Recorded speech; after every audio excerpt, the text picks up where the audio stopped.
Alright students, welcome back to our channel Study Pillars. तो पिछली वाली वीडियो में मैंने बात करी थी स्ट्रोक वॉल्यूम के बारे में, और स्ट्रोक वॉल्यूम में भी किसके बारे में, प्रीलोड के बारे में। ये तीनों चीज इफेक्ट डाल रही थी हमारे स्ट्रोक वॉल्यूम पे, और हमने स्ट्रोक वॉल्यूम का फॉर्मूला भी चेक किया था, जो कि था EDV minus ESV and diastolic volume minus and systolic volume. तो कल हमने बात कर ली थी, पिछली वाली वीडियो में हमने बात करी थी प्रीलोड के बारे में कि कौन कौन सी चीजें प्रीलोड पे इफेक्ट डालेगी, और अगर प्रीलोड बढ़ेगा तो हमारा स्ट्रोक वॉल्यूम भी बढ़ेगा। आज हम दूसरी चीज जो इफेक्ट डालेगी वो है कॉन्ट्रैक्टिलिटी। तो आज हम कॉन्ट्रैक्टिलिटी चेक करने वाले हैं कि कॉन्ट्रैक्टिलिटी क्या होती है। पहले तो इससे बात करते हैं। तो क्या होता है friends, contractility is the force of contraction. क्या ये फोर्स ऑफ कॉन्ट्रैक्शन है जो वेंट्रिकल्स एक्सर्ट करते हैं हमारे ब्लड को पुश आउट करने के लिए हमारे हार्ट से। ओके, क्या है contractility? Contractility is a force of contraction of the ventricles to push out the blood out of the heart into the aorta or pulmonary circulation. Okay friends, तो contractility होती है force of ventricles to push out the blood. तो force contractility किन किन चीजों पे depend करती है? पहली चीज जो आती है वो है हमारा सिंपैथेटिक नर्वस सिस्टम। और ये कैसे इफेक्ट करता है? अगर एक्सट्रिंसिक वीडियो आपने पढ़ी होगी, एक्सट्रिंसिक इनर्वेशन ऑफ हार्ट की, तो सिस्टम सिंपैथेटिक नर्व जो आ रही थी, क्या लेके आ रही थी? नॉरएपिनेफ्रिन, एपिनेफ्रिन किस पे बाइंड हो रहा था? बीटा 1 रिसेप्टर पे। और ये कहाँ लाई कर रहे थे? ये कर रहे थे हमारे कॉन्ट्रैक्टाइल सेल पे। और उससे फिर क्या हो रहा था? और उससे फिर इंटरसेलुलर कैल्शियम लेवल इंक्रीज हो रहा था, और फिर क्रॉस ब्रिजेस फॉर्मेशन बढ़ रहे थे। अगर ज्यादा क्रॉस ब्रिजेस फॉर्मेशन होंगे तो ज्यादा कॉन्ट्रैक्टिलिटी होगी। तो ये क्या करेगी? ये इंटरसेलुलर कैल्शियम लेवल को बढ़ा देगी,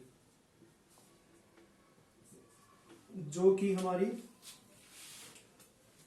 कॉन्ट्रैक्टिलिटी को इंक्रीज कर देगा। Increase in contractility. Okay, second चीज जो इसमें इफेक्ट डालेगी वो है हमारे हार्मोन्स। हार्मोन्स जैसे कि T3, T4, ट्राइडोथायरोनिन, थायरॉक्सिन, ये क्या इफेक्ट डालेंगे? इसे इधर देखते हैं। T3 और T4 हार्मोन मैं ये बना रहा हूं, और ये है हमारी कॉन्ट्रैक्टाइल सेल। ओके, इसमें न्यूक्लियस है, न्यूक्लियस के अंदर एक स्पेसिफिक ये डीएनए और उस पे स्पेसिफिक जीन पे काम करेंगे। वो काम कैसे करेंगे? पहली चीज, T3 T4 हार्मोन यहाँ पे आए, रिलीज हुए, यहाँ पे आके इन्हें कोई एक्स्ट्रा सेलुलर रिसेप्टर की जरूरत नहीं है, क्योंकि ये स्टेरॉइड हार्मोन है। तो ये पार कर जाएंगे हमारी लिपिड बायलेयर को और सीधा जाएंगे न्यूक्लियस के अंदर, और न्यूक्लियस में intercellular receptor, inter nucleus receptor से बाइंड होके ये किसी एक पर्टिकुलर जीन सीक्वेंस का ट्रांसक्रिप्शन कर देंगे। ओके,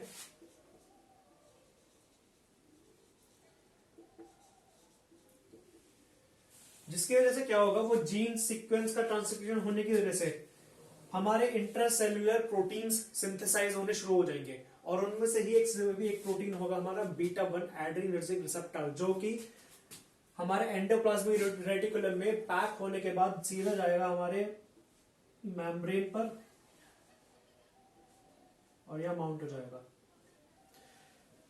इसका माउंट होने के बाद एम्पलीफाइड इफेक्ट आएगा हमारा, क्योंकि हमारे पास ज्यादा रिसेप्टर है और ज्यादा हमारा न्यूरो ट्रांसमीटर जो नॉरएपिनेफ्रिन, एपिनेफ्रिन था, ज्यादा अमाउंट में अब हमारे रिसेप्टर में बाइंड हो सकता है, क्योंकि हमारे पास रिसेप्टर का जो नंबर है वो बढ़ चुका है। तो इफेक्ट कैसा आएगा? एम्पलीफाइड इफेक्ट आएगा। जब भी कोई सिंपैथेटिक नर्व स्टिमुलेट होगी, नॉरएपिनेफ्रिन, एपिनेफ्रिन रिलीज करेगी, ज्यादा अमाउंट ऑफ रिसेप्टर मिलेंगे उसे, मोर increase of calcium, intercellular calcium होएगा, और इन कॉन्ट्रैक्टिलिटी इंक्रीज होगी। तो ये भी क्या करेगा? ये पॉजिटिव क्रोनोट्रॉपिक एक्शन दे रहे हैं दोनों को दोनों। ओके, तो मैं लिख देता हूं यहाँ पे, ये है पॉजिटिव क्रोनोट्रॉपिक एक्शन। हमने पहले हार्ट रेट वाले केस में हमने नेगेटिव और पॉजिटिव आयनोट्रॉपिक एजेंट्स या फैक्टर्स की बात करी थी। अब हम क्रोनोट्रॉप्स की बात कर रहे हैं, क्योंकि हम कॉन्ट्रैक्टिलिटी पे आ चुके हैं फ्रेंड्स। तो ये क्या करेगा? ये एक्सप्रेशन ऑफ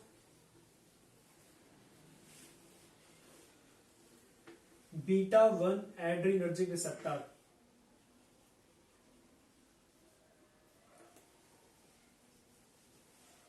इसे क्या करेगा, ये इंक्रीज कर देगा इसे। ओके, एक हार्मोन हो रहा है जो कि इफेक्ट डालता है, वो है हमारा ग्लूकागॉन। ग्लूकागॉन भी पॉजिटिव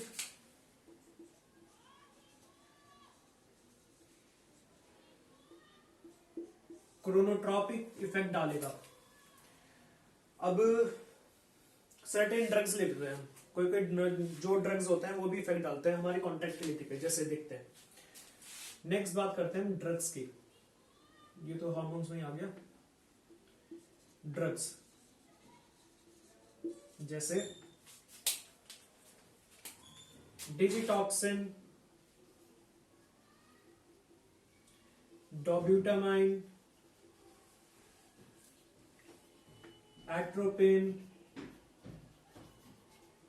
और भी बहुत सारे ड्रग्स हैं। डिजिटॉक्सिन, डोब्यूटामाइन, एट्रोपिन, ये सारे के सारे ड्रग जो है ये भी हमारे पॉजिटिव क्रोनोट्रॉपिक इफेक्ट डालेंगे।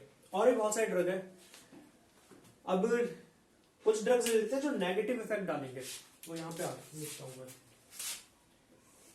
ड्रग्स लाइक बेटा ब्लॉकर्स, बेटा ब्लॉकर्स ले लेते हैं।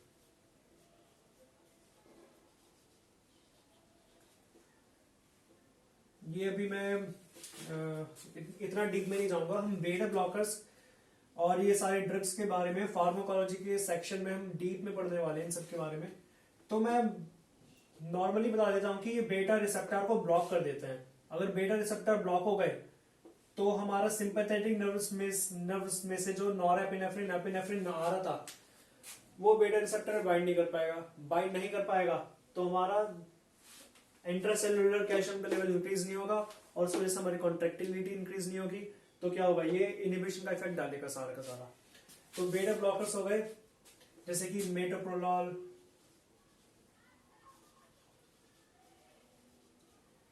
एटिनोलॉल, सोटालॉल, कार्बिडोलॉल, लाबेटालॉल, बहुत सारे बेटा ब्लॉकर्स हैं। अब calcium channel blockers, calcium channel blockers भी इफेक्ट डालेंगे।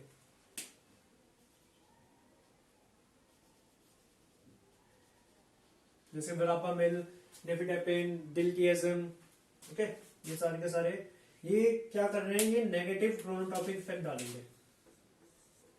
ओके, अब से कुछ आयंस ले लेते हैं। हम लेते हैं आयंस, इनका इफेक्ट देखते हैं क्या होगा। अब लेते हैं हम कैल्शियम आयन का। अगर हमारे ब्लड में कैल्शियम ज्यादा अमाउंट में है तो क्या होगा, अगर ज्यादा अमाउंट में हमारा कैल्शियम है तो हमारी सेल में ज्यादा अमाउंट में कैल्शियम आएगा, क्योंकि कॉन्सेंट्रेशन ग्रेडियंट के साथ में चलेगा ये, क्योंकि कॉन्सेंट्रेशन ग्रेडियंट बाहर बहुत ज्यादा है, अंदर बहुत कम है, अंदर नेगेटिव रहता है। और हमारा जो ब्लड है उसमें पॉजिटिव है, अक्यूमुलेटेड है, क्योंकि कैल्शियम बहुत ज्यादा हमारे ब्लड में। तो क्या होगा, ज्यादा अमाउंट में ज्यादा एग्रेसिवली हमारा कैल्शियम आएगा एल टाइप कैल्शियम चैनल से, और इस हमारी सेल को सुपर डीपोलराइज कर देगा। और ऐसा होने के बाद फिर ज्यादा more amount of cross bridge formation होगी, जिसकी वजह से हमारी कॉन्ट्रैक्टिलिटी बढ़ जाएगी। तो ये क्या करेगा, ये अगर इसे समझना है तो ऐसे समझो, ये हमारी सेल है और ये हमारे एक्टिन मायोसिन के क्रॉस ब्रिजेस हैं। ओके, अब यहां पे तो कैल्शियम का लेवल बहुत कम है, तो अंदर तो यहाँ पे कैल्शियम का लेवल बहुत कम रहता है, या पॉजिटिव चार्ज भी बहुत कम रहता है, और हमने यहाँ पे बहुत ज्यादा कर रखा है कैल्शियम या पॉजिटिव चार्ज। तो कॉन्सेंट्रेशन ग्रेडियंट के हिसाब से ये बहुत ज्यादा अमाउंट में अंदर आएगा जब हमारे एल टाइप कैल्शियम चैनल खुलेंगे और मोर क्रॉस ब्रिजेस फॉर्मेशन होंगे और ये कॉन्ट्रैक्टिलिटी इंक्रीज हो जाएगी।